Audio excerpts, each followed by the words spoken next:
Behind the Story.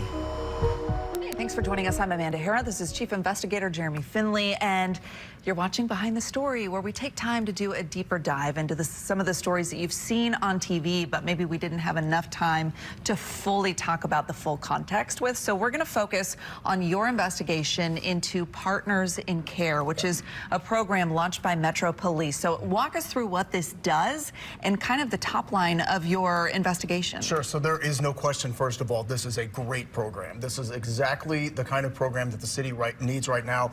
It partners with Metro Police officers and licensed clinicians that can respond to mental health calls. So on the surface, it sounds great.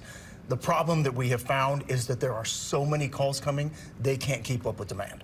And so you had a couple of examples of this. So Kim Lively is one of the people you interviewed, and she had made, 4 calls for help in about 2 months. And it was regarding her son who was in a mental health crisis. Right. So we're going to hear some of those calls that she made, but give us some context before we listen to them. So Kim reached out to me about a year ago. We've been working on this story and this investigation for about a year. And she said, look, when we called for help from specialized clinicians, they didn't come. They told us they were coming, but they didn't come. Only police officers came.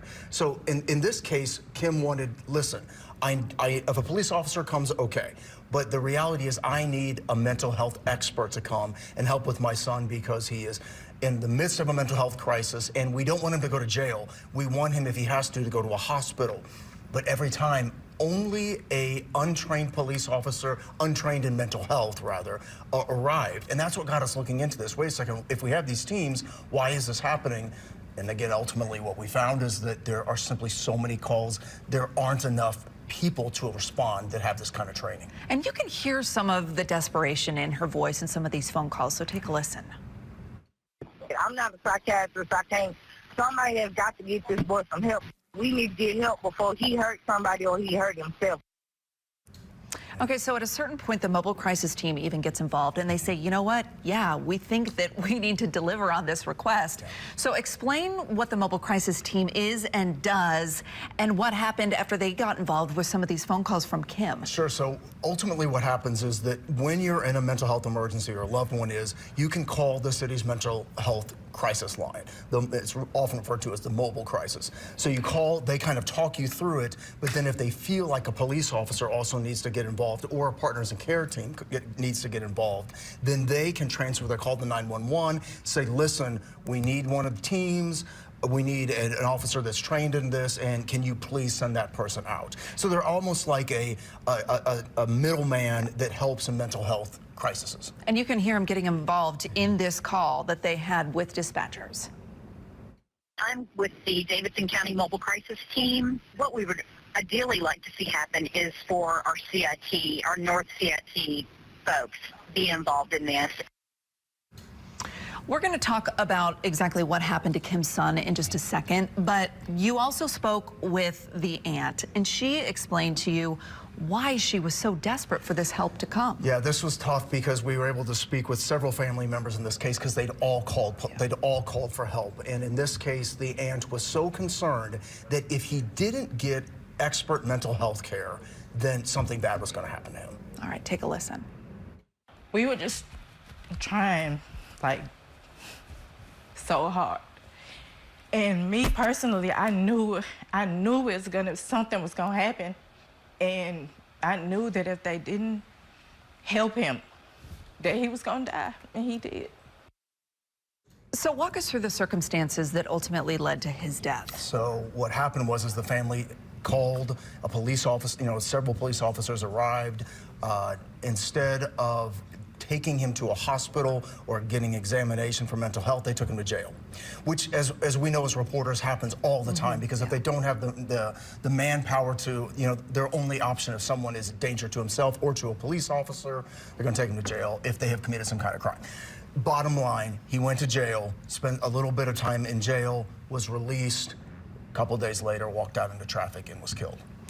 Do we know if that was intentional? Was it suicide? So from what the family says is that he was in such a state of paranoia. He was afraid that people were poisoning his food. And so they believed that he was either in such a state of confusion or perhaps suicide. It's really unfortunate and really unknown, but they know that he was so sick at that point that, you know, anything like that could happen. And bottom line is they say he didn't get the help he needed by going to jail. That wasn't where he was going to get help. Yes, that's where they wanted to go. And so many families are in this situation because, you know, they can't always afford or they can't always get a person to a hospital to get the kind of care that they need. He had been institutionalized in the past, but as we know with mental health, it's a fluid thing. It comes and goes. And so all they knew to do was to reach out to the mobile crisis. And they knew that they had clinicians that could come out.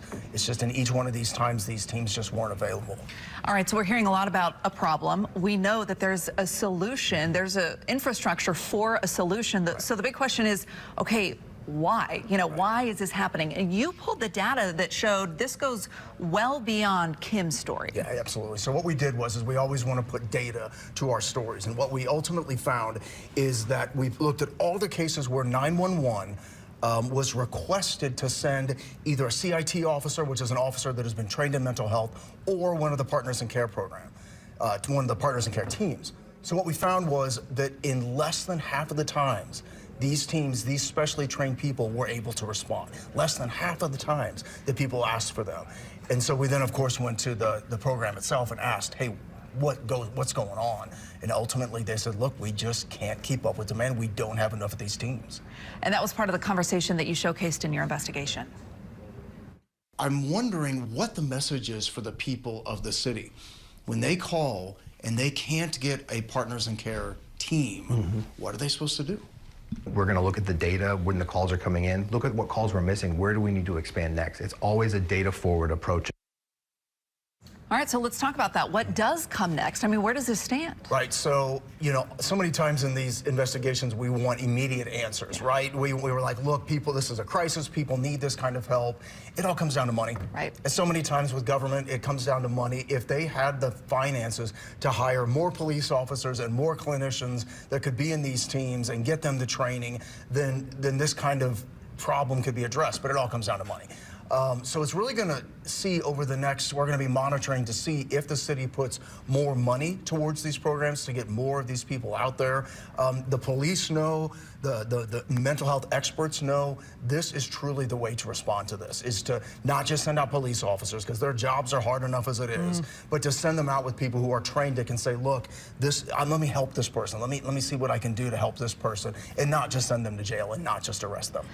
Do we know how many of these Partners in Care mental health clinicians are actually available to respond on any given day? So what we know is that they are available Monday through Friday, 6 a.m. to midnight, which is a pretty good scope, but that also means weekends. There's no crews on weekends. Right.